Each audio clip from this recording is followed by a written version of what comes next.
שלום וברכה. הלכות דעות לרמב"ם, פרק שני.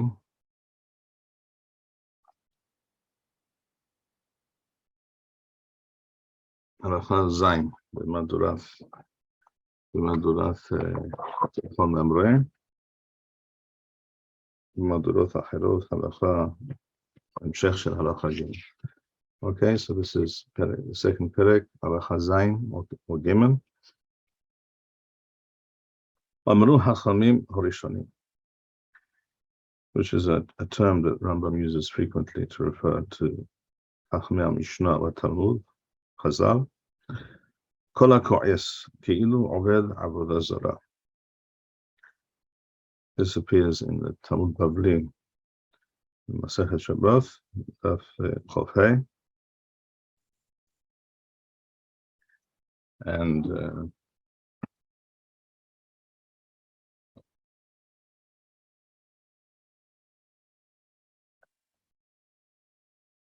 Rambam mentions this in Gemara in his Perush on Masechet Avot, Perek Sheni, Halacha or Mishnah Yod Gimel. He doesn't really add any further explanation, but the general idea, comparing a person who loses control altogether and avodah zarah, and this is, by the way, what the Talmud states. The statement of the Talmud is not simply he who is angry, which you may have understood from the Lashon of the Rambam here. Rambam seems to be even more mahmir than the Lashon of the Talmud, because the Rambam says kol ha'ko'es, anyone who, when you see someone very angry or angry in general, kol ha'ko'es ki'ilu oved avodah zarah. Okay, you should be able to see the Gemara, the Lashon of the Talmud, in the Talmud Bavli, Shabbat, Daf Chof Hei Amud Bet. And here where I'm pointing roughly, it says,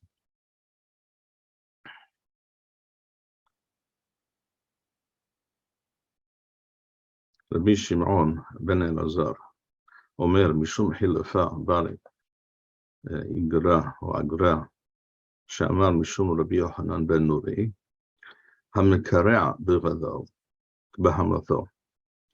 He who rends his clothing, he rips his garments, Bahamatho. The word Hema generally refers to extreme anger, not your regular, shall we say, day-to-day anger, but an extreme attack and manifestation of anger. A person who rips his clothing, or hameshaber kelo bahamatho, or he who breaks his household goods. Let's say he throws a glass at the wall in his anger and breaks it. Or he who he has his purse, or he has in his hand money, and he simply flings the money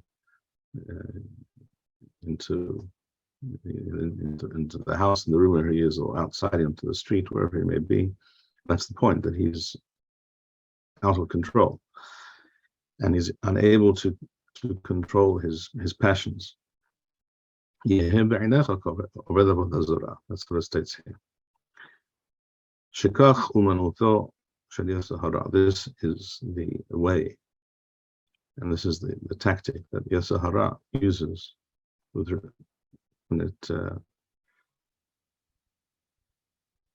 it seeks to lead a person astray. Hayom omer lo aseh kach. Today it says to the person, do this, something which is not that great. Mahar omer lo aseh kach, and the next day it says do something else which is worse. Ad sheomer lo avod avodah zarah uholech v'avod avodah zarah. Until finally the person is willing to do anything, including avodah zarah. In other words, yetzer hara and anger is one manifestation of such yetzer hara, is also an acquired taste, as it were, something that a person learns and becomes habituated to do, to behave, in other words, in this case, the person, as it were, trains himself by doing one thing and then doing something worse, etc., by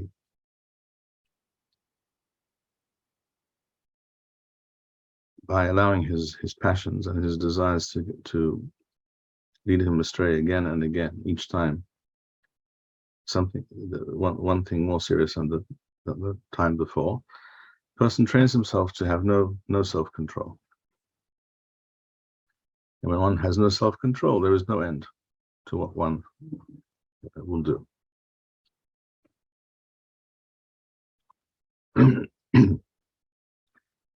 So we return to the Rambam, and I will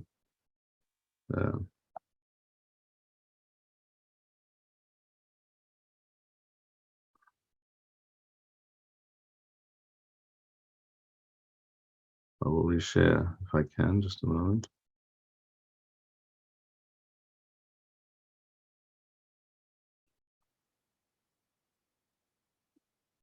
I will share a different screen with you. This is the Rambam.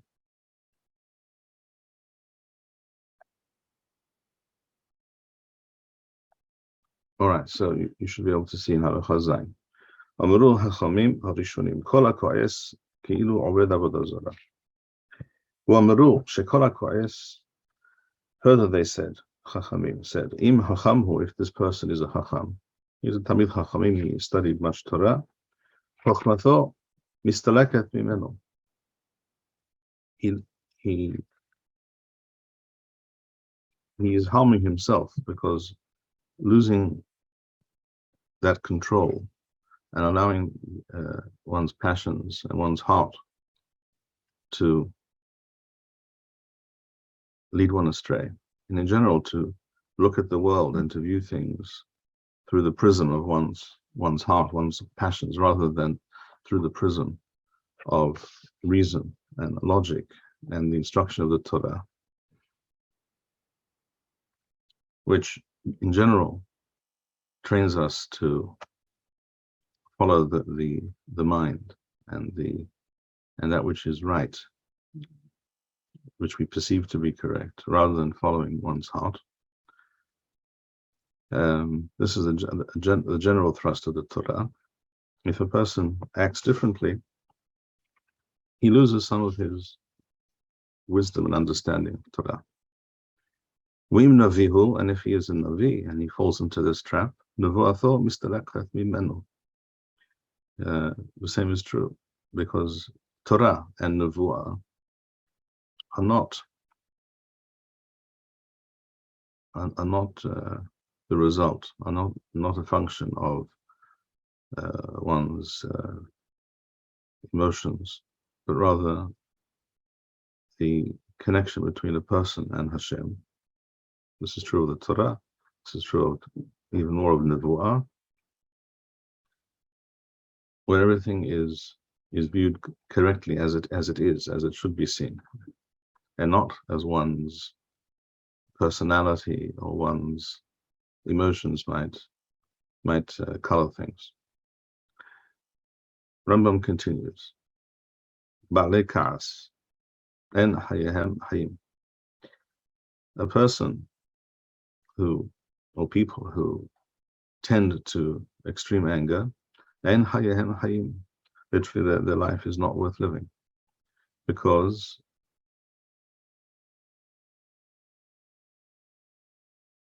all their lives there will be almost every moment of every day there will be something that will get them going, something angry, make them angry, something make them bitter, and so this person is constantly full of complaints. Lefichach sivu litrahek min hakas, and therefore Chachamim instructed us Litrahek min hakas, to distance ourselves from anger. So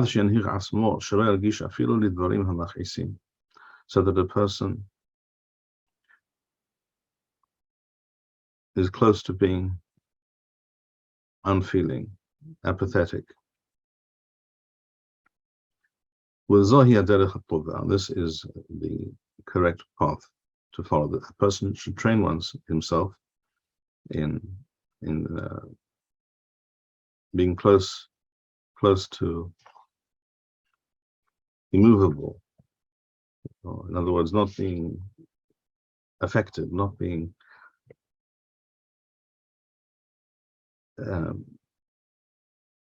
led to different states of mind and being by outside events. A person should seek to be the architect, be the designer of his mental, his spiritual state, rather than allowing outside events to lead him astray or to impact his overall consciousness. And is the way of the righteous. Hen aluvim wa enam oluvim. That even when they are insulted or belittled by others, enam oluvim, they do not respond in kind. They do not make little of others. They do not, which is also a function of anger, because a person insulted you just now, or treated you in a manner which is undeserved and unbecoming. A person who has care for his own, his self-respect, his honor, etc., becomes angry at such a thing, and then immediately the instinctive response is to respond in kind. So how one responds to the actions, the statements of others has everything to do with anger.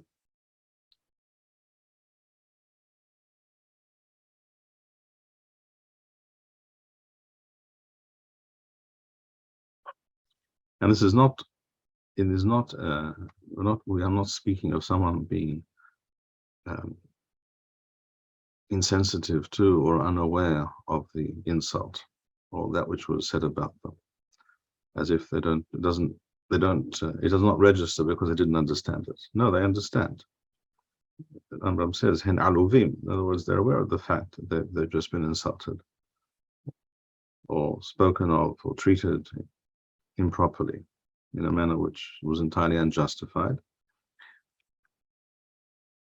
But they are in control of themselves and also of the situation because of their inner strength and greatness.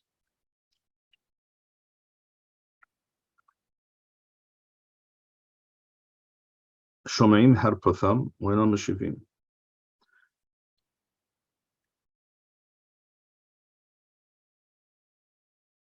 They are aware of people belittling them,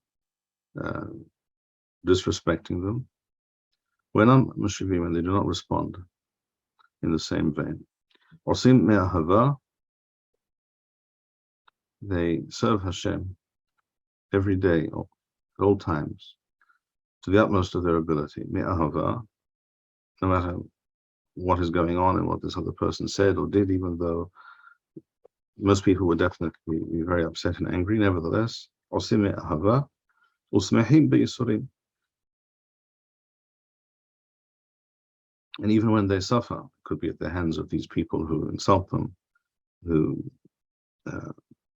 make light of them, and it could be other things. They understand that what happens to them, such unpleasant things, are yisurim, are a form of punishment also from Hashem. And thus, when such things occur, they realize that this is to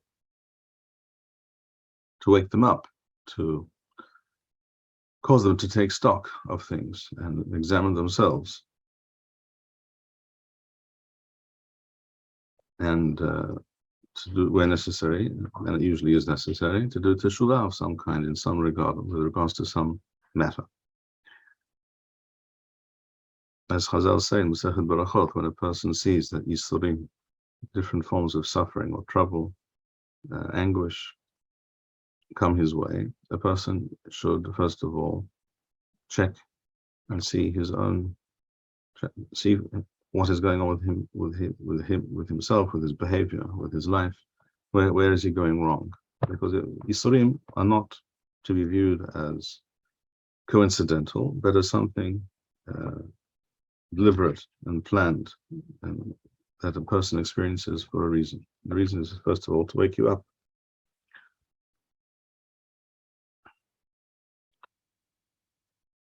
Alehem hakathuv omer. And because it is not easy to behave in such a way, people who do train themselves to behave in such a fashion, about them it says, "O'avav kasef hashemesh b'yivurato."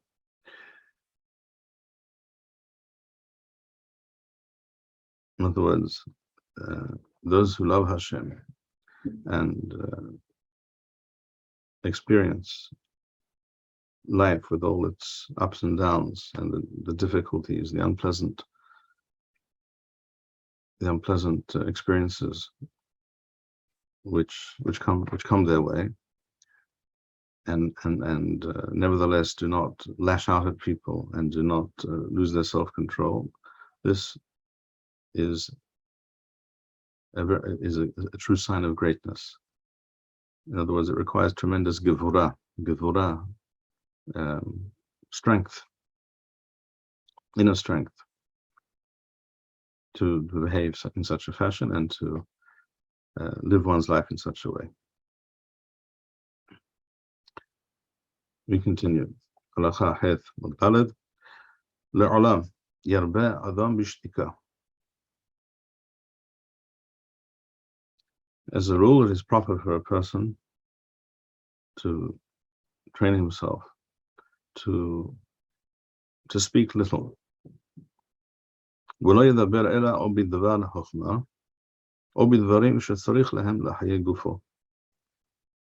A person should mainly speak about things that relate to Chokhmah, to the Torah, and also other areas of Chokhmah which perhaps not directly and explicitly in the Torah, but pertain to wisdom and understanding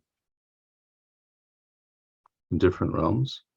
So a person should either speak with regards to in the matter of Devar Chokhmah, or bidvarim shetzarich lahem l'chayei gufo,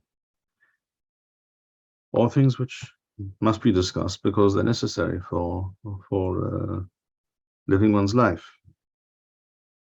So it might be to tell someone, we need to take care of this. This has to be done. We need to buy food. We need to fix this leak in the house, whatever it is. Omaru al Rav, the Hachamim said with regards to Rav, the famous Talmid of Rabbi Yehuda Hanasi, Rabbeinu HaKadosh, as Rambam says here, Talmid Rabbeinu HaKadosh, who eventually emigrated to Bavel and was responsible for a tremendous upsurge in the study of Torah in Bavel. Shelo sah siha b'tala kol yamal, that he did not speak what we would call nowadays small talk, irrelevant and unimportant things he did not discuss.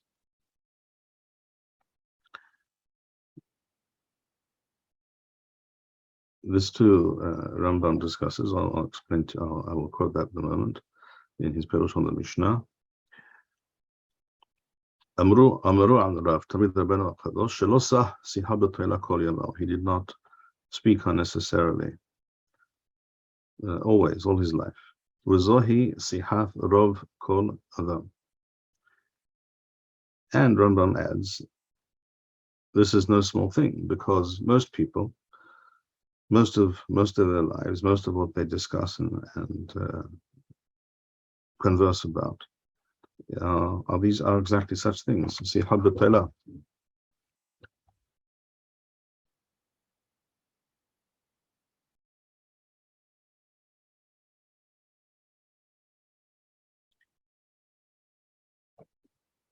In Rambam's Perush on the last Mishneh, the last halacha of Perek Aleph of Masechet Avot,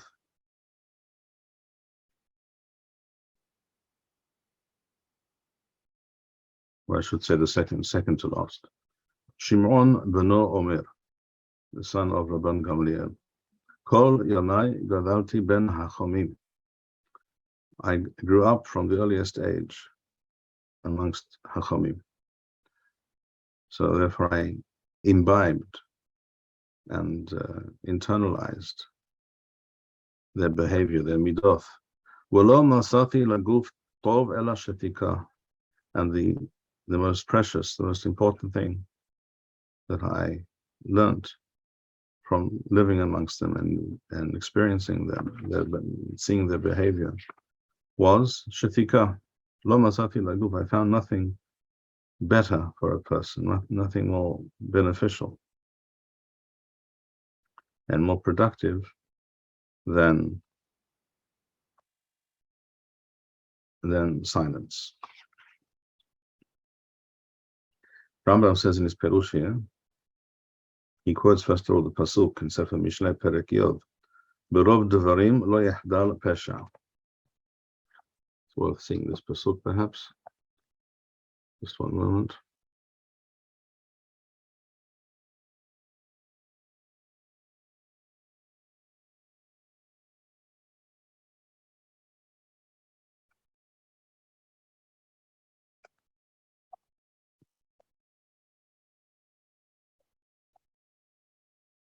It is Mishneh Perek Yod, chapter 10, pasuk Yod Tait 19.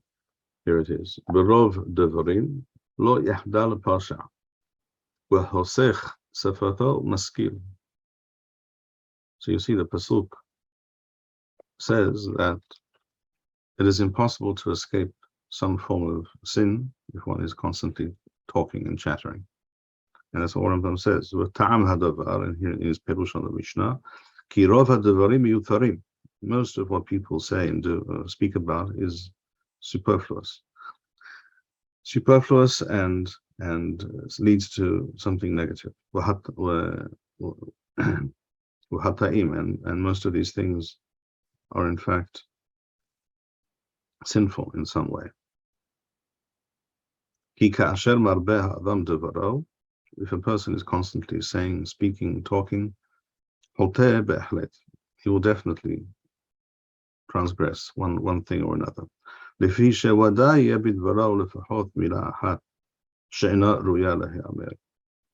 will be, it is the nature of these things, that if a person is constantly speaking, then something will slip out, a word, a sentence, something will be stated which should not be said.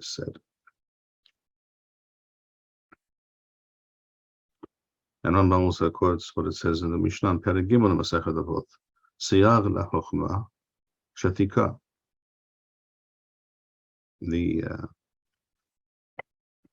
One of the prerequisites for Chochma is first of all silence.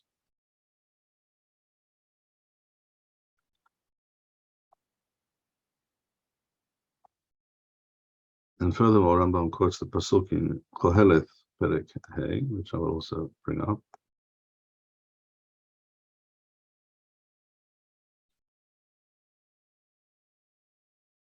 It says here at the beginning of Perek Hey in Koheleth, Al Al tevahel al picha v'libecha al yemaher lehosi davar lifnei ha'Elohim. First of all, do not be in any kind of rush to speak before Hashem. You should think about what you say before Hashem. Also in tefillah. Why? Ki ha'Elohim b'shamayim v'ata al haaretz. Hashem is not your next door neighbor. Al ken yiyu levarecha ma'atim, and therefore your words should be few. Famously, Rabbi Avraham ibn Ezra, in his Perush on this pasuk in Kohelet, criticizes many of the phenomena that we find in the piyutim of some of the early paitanim. He specifically mentions Rabbi al-Azhar, al-Qalir or al-Kilir, and takes him to task in no uncertain terms about language and the style and the fact that it is both verbose and therefore it doesn't really, in his view, it does not square with what it says here about the v'arecha ma'atim. You should, whatever you say before Hashem should be very measured and relatively concise.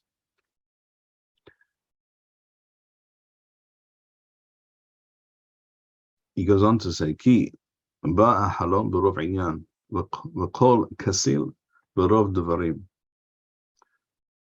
Just as in dreams, there's all kinds of background noise, as it were, all kinds of ideas and images and things somehow crowd into one's dreams, and they should not be taken too seriously. In the same way, Kasil is an empty-headed person, a person who is without any true wisdom. He may be very intelligent, by the way. Wisdom and intelligence are not the same thing. A Kasil, therefore, may be, he may have a PhD in something, and he may be very wise, very, very good at what he does, but there is no indication of any true wisdom. And that doesn't matter whether we're talking about STEM studies or philosophy. So the pasuk says, "V'kol kasil b'rov devarim."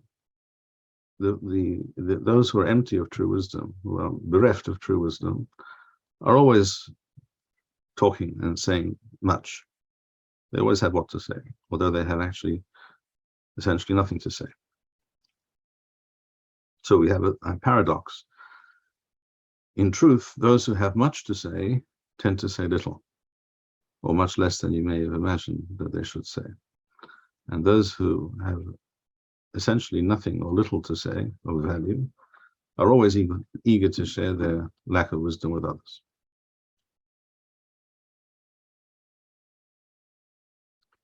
And Rambam quotes something else here in his Perush on the Mishneh. It says in the Talmud, Yosef Kiddushin, Ayin Aleph, Mihosufa Shatikutha. In other words, as Rambam says here, Amru Hachamim ki mi'ut hadavar moreh al kavod hamishpacha. In other words, you can even get a sense of the quality, the level of a family from which a person comes by seeing how they speak, by seeing or how much they speak.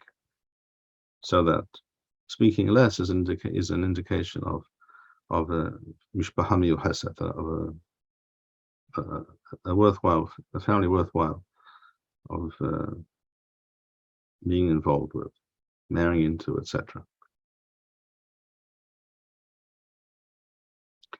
And here, famously, Rambam discusses various aspects of discussion, conversation, topics, which we can learn another time, perhaps we should, but we won't go into it right now. But we clearly see that Rambam walking in the footsteps of the Chachamim is eager to convey to us the importance of these things. And therefore Rambam continues.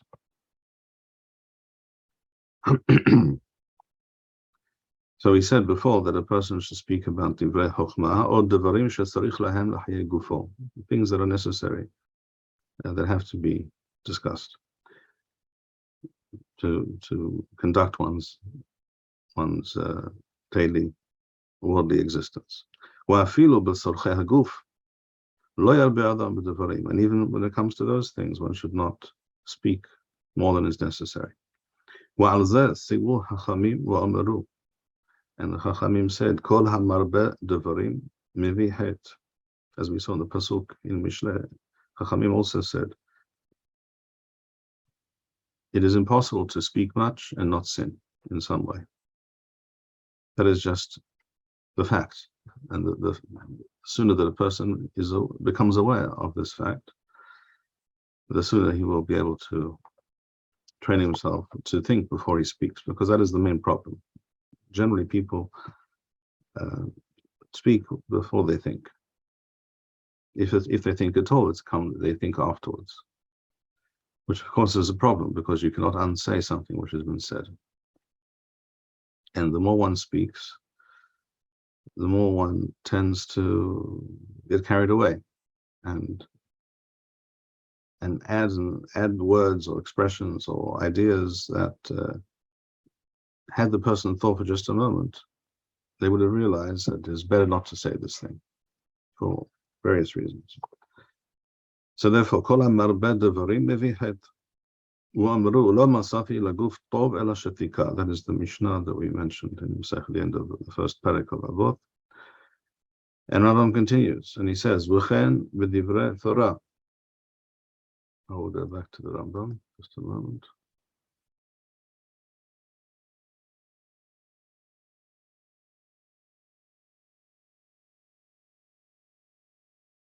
Halacha Taif in the Machon Shilo edition, or Halacha Daled. V'chen b'divrei Torah or b'divrei Chokhmah. And when discussing Torah also, and other areas of wisdom and understanding, you divrei hachacham me'abtim v'inyanehem merubim. What a person says should be concise, and in few words he should say much. Rambam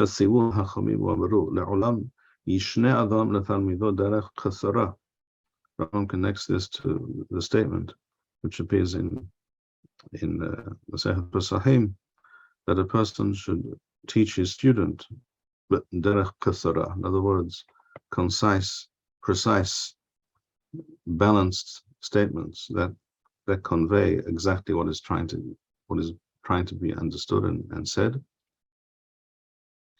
without things that are superfluous or misleading.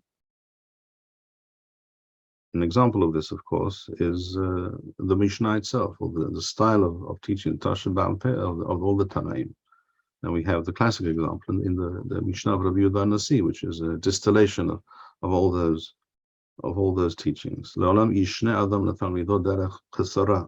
Mishneh says much in very few words. Aval im hayu hadvarim merubim. But if it is reversed, that in terms of quantity there is much talk, many words, very verbose, but the real content and import is limited. That is foolishness, to speak and to teach and conduct oneself in such a way. This is the pasuk we just saw. وَقَوْلْ كَسِيل بِرَوْ دَفَرِيم. The kasil, again, the empty-headed person, will use many words because he likes hearing the sound of his voice. But the wise man does the opposite.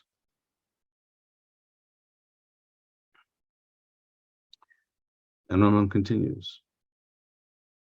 Halacha Yod. Siyar lachochma shatika.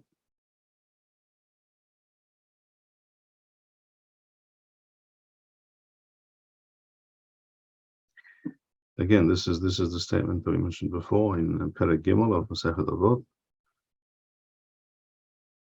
Because being careful about what one says, thinking before one speaks, is a way, amongst other things, it is a way for a person to protect himself from going astray, saying things that he didn't mean to say, things that the students also perhaps understand from what he said, and it's not exactly what he meant. So, siyag lachochma shatika. Why? Because it is difficult to speak much without making a mistake or without saying something that's not quite precise or would have been better not said at all. Lefichach lo yemaher lehashiv. A person having heard a question or having heard a discussion should not immediately respond and say the first thing that comes into his head. The person should first hear what the other person is saying, what the question is, or what the topic is, and should reflect upon those things for at least a while. Often a person's immediate instinctive response would have been to say A, but upon reflection, the person sees that perhaps there is something to what this person is saying. This has to be looked into some more, or the response has to be modulated in some way, not quite so black and white. So therefore, lefichach lo yemaher lehashiv. A person should not be in a rush to respond, to express his opinion. V'lo yarbeh ledaber, and should not, in general, speak much. First, think much and speak little. V'yilamed letalmidim b'shuva wanahat. And when teaching, this should be done b'shuv hada'ath. In other words,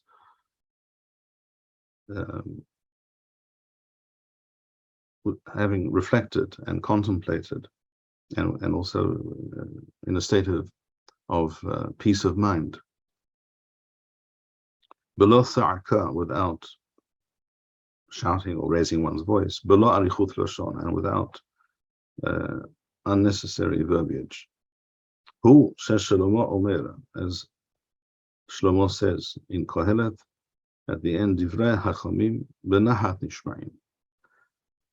The statements, the words, the teachings of the wise, of the hachamim, benahat nishma'im, are heard. They make themselves heard, even though they're said quietly, and they are not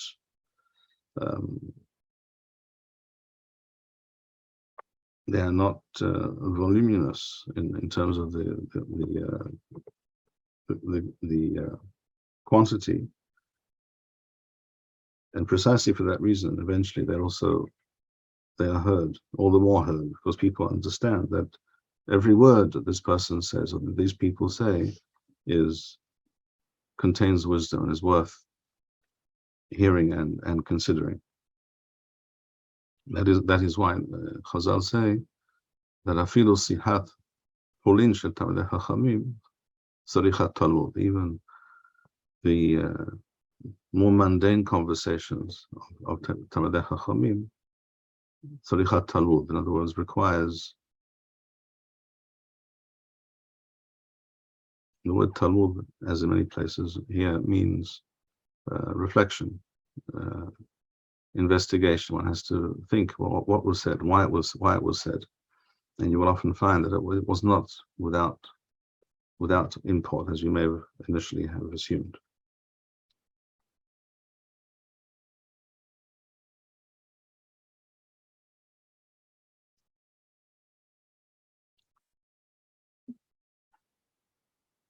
Rambam now continues, Halacha Yod Aleph, or wow.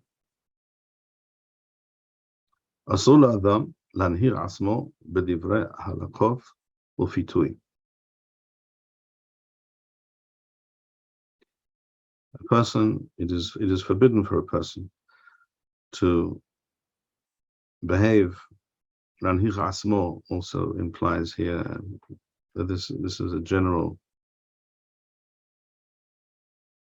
way of interacting with people, not on one or other occasion, but rather this is a general way of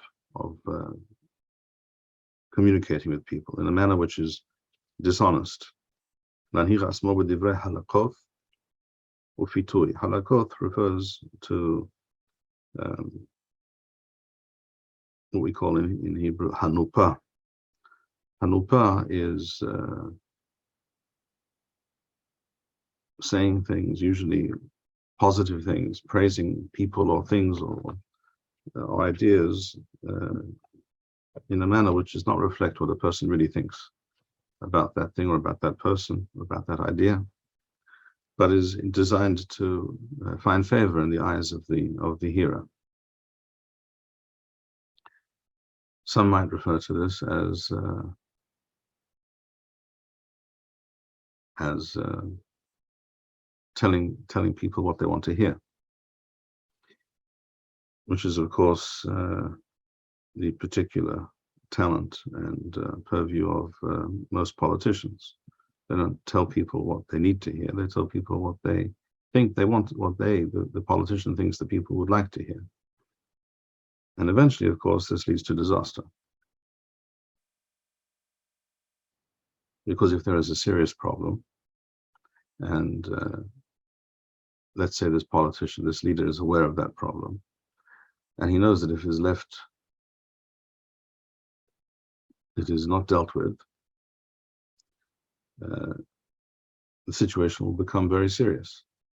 But it's not popular to talk about this right now, or ever, so you don't, because you wish to be re-elected or get a certain write-up in the newspaper.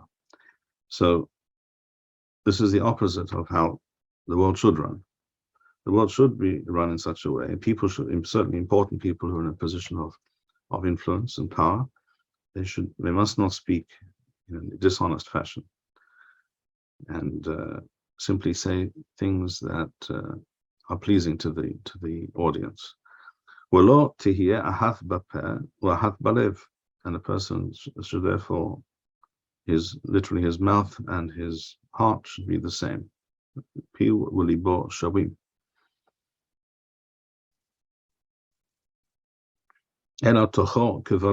That which is on the inside should be the same as that which is literally on the outside. In other words, what he really thinks and feels is also what he expresses, not something else.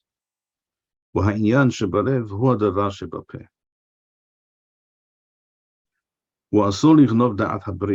is asur to mislead people. Here we're talking usually about commercial transactions, selling something, trying to hide some aspect of what is being discussed, what is being offered for sale, shall we say, or some kind of a deal. It is asur to mislead. Wafilu da'at hagoy, and it is asur to do so also with regards to a non-Jew.